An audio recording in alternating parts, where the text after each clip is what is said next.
अस्सलाम वालेकुम। हम मनी की डेफिनेशन को रिवाइज कर रहे हैं। हमने मीडियम ऑफ एक्सचेंज के ऊपर बात की, हमने यूनिट ऑफ अकाउंट के ऊपर बात की।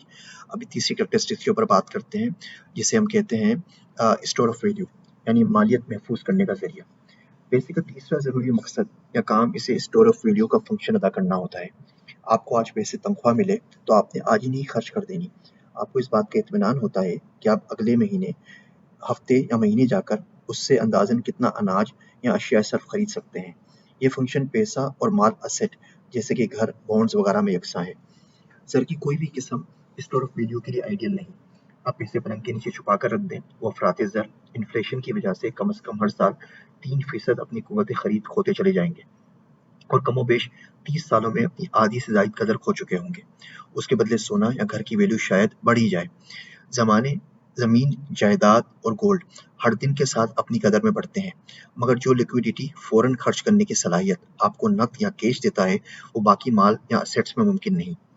दुनिया का कोई भी ज़र, पैसा, मनी, इन तीनों functions, medium of exchange, store of value और यूनिट ऑफ अकाउंट में 100% पूरी नहीं उतरता, और हर एक किस्म के अपने फ़वाइद और कमज़ोरियाँ हैं। दुनिया के अंदर जो परफेक्ट मनी है, इट डजंट एग्जिस्ट। यहाँ एक बात और समझ लेनी चाहिए कि करेंसी, माल, असेट और आमदनी, इनकम में फ़र्क है। करेंसी से मुराद वो नोट या सिक्के हैं जो आपके पास सरे दस्तयाब हैं। कोई अगर आपके सर पर बंदूक रखकर कहे कि सारा माल दो वरना जान जाएगी, तो आपके सामने अपनी जेबें खाली कर देने के सिवा कोई और चारा नहीं होगा। इससे ज़र की अक़साम और हालात पर बहस करेंगे तो मारे जाएंगे। माल, दौलत, असेट या वेल्थ से मुराद आपका बैंक में रखा पैसा, घर, गाड़ी, बॉन्ड्स, स्टॉक, शेयर्स वगैरह हैं। अमेरिका क्रिप्टो करेंसी को असेट्स का दर्जा देता है, जापान लीगल टेंडर मानता है और कनाडा में इसको बार्टर का दर्जा हासिल है। आमदन से मुराद पैसे का बहाव है किसी मुतय्यन वक्त के साथ, जैसे कि आपकी सैलरी या तनख्वाह होती है। मसलन अगर आप ये कहें कि मेरी आमदनी 10 लाख है, तो मैं आपसे पूछूंगा माहाना, सालाना या दिन की। और ऐसा कहने से मतलब नहीं निकाला जा सकता कि आपके पास इस वक्त 10 लाख रुपए मौजूद भी होंगे।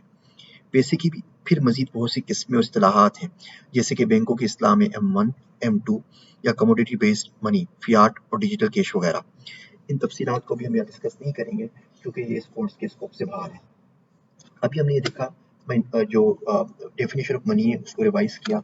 हमने देखा यूनिट ऑफ अकाउंट क्या है, मीडियम ऑफ एक्सचेंज क्या है, स्टोर ऑफ वैल्यू क्या है। अगली लेक्चर के अंदर हम लोग बात करेंगे कि मनी के ऊपर इस्लामिक पर्सपेक्टिव क्या है। आप सबका शुक्रिया।